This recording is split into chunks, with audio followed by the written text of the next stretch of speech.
Hello students, Marathi shorthand 100 words per minute, ready for dictation. महोदय, आपले दिनांक 22 मे 2017 चे पत्र पोहोचले.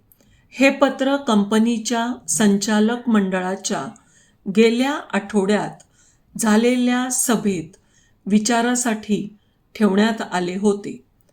आपल्या उपरोक्त पत्रात आपण उपस्थित केलेल्या निरनिराळ्या मुद्द्यांबाबत संचालक मंडळाने काळजीपूर्वक व सहानुभूतीपूर्वक विचार केला असून त्याबाबत आपणास पुढील प्रमाणे कळवण्याचा संचालक मंडळाने मला आदेश दिला आहे. कंपनीच्या निरनिराळ्या विभागातील नोकरवर्ग कंपनीच्या वाढत्या व्यापाच्या मानाने कमी आहे हे संचालक मंडळाला मान्य आहे. वास्तविक ही गोष्ट संचालक मंडळाच्या लक्षात अगोदरच आली असून नोकर वर्गात त्वरित वाढ करण्याच्या दृष्टीने संचालक मंडळाने यापूर्वीच पावले उचलली आहेत. त्यानुसार नजीकच्याच भविष्यकाळात कंपनीच्या नोकरवर्गात आवश्यकतेनुसार वाढ करण्यात येईल. याबद्दल आपण विश्वास बाळगावा. महागाई वाढल्यामुळे नोकरवर्गाच्या पगारात वाढ करण्यात यावी ही आपली दुसरी मागणी आहे. परंतु वाढत्या महागाईच्या प्रमाणात महागाई भत्त्यात सुद्धा वेळोवेळी वाढ केली जात असल्याने महागाई वाढीच्या कारणास्तव पगारवाढ करावी ही आपली मागणी संचालक मंडळाला योग्य वाटत नाही. त्यामुळे ती मागणी मान्य करता येत नाही. त्याबद्दल संचालक मंडळाला खेद वाटतो.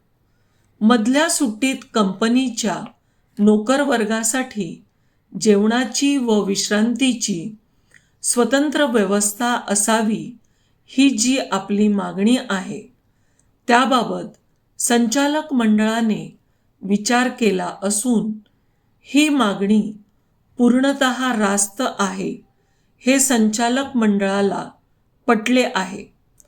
परंतु कंपनीचा नोकरवर्ग बराच मोठा असल्यामुळे व कंपनीची सध्याची जागा त्या मानाने लहान असल्यामुळे इतक्यात तरी ही मागणी संचालक मंडळाला पूर्ण करता येणार नाही.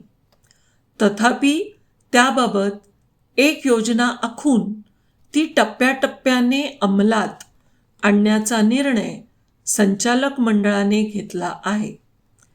कर्मचाऱ्यांनी मनोरंजनाच्या सोयी उपलब्ध करून देण्याबाबतची आपली मागणी ही संचालक मंडळाला अगदी रास्त वाटत असली तरी जागेच्या अडचणीमुळे ती देखील पूर्ण करणे संचालक मंडळाला इतक्यात शक्य होणार नाही याबद्दल मंडळाला खेद वाटतो. जेवण आणि विश्रांतीची सोय उपलब्ध करून देण्याच्या संदर्भात याही मागणीचाच मंडळाने विचार केला असून जागेची अडचण दूर होताच मनोरंजनाच्या सोयी उपलब्ध करून देण्याचा संचालक मंडळाने निर्णय घेतला आहे हे आपणास कळवण्यास मला अतिशय आनंद वाटतो. कळावे आपला विश्वासू. Thank you students.